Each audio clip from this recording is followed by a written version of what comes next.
早起看世界，咱来关心有一寡动物学家结合电脑加人工智慧专家，对声音资料库去分析。伊是发现讲，枪会用无同的叫声去显别只枪，而且佫有专家嘛发现讲，猩猩是赤卡西那，因会去找特定的食物来治疗因发烧，无就是互细菌感染的空喙。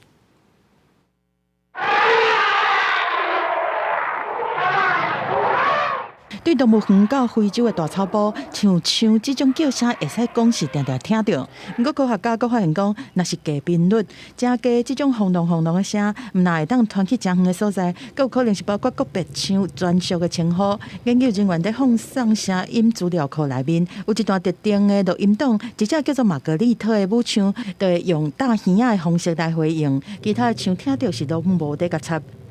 虽然讲学者甲大，阁无法度找出讲到底是录音档内面的对一段代表个别枪的称呼，但是已经会当确定讲，因伫群体内面都是用这种方式去叫特定的同伴，亲像公枪和母枪之间要找拍正的时阵，就是安尼。That elephant will respond or come up to her or whatever,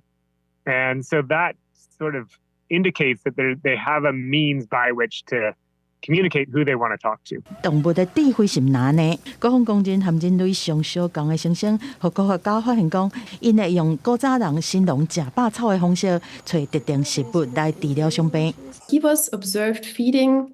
on this plant for 13 minutes,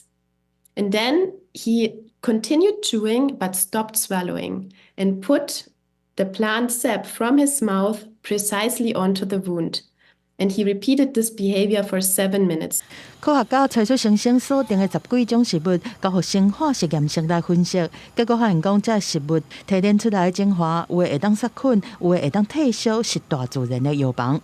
公司新闻，徐家人编译。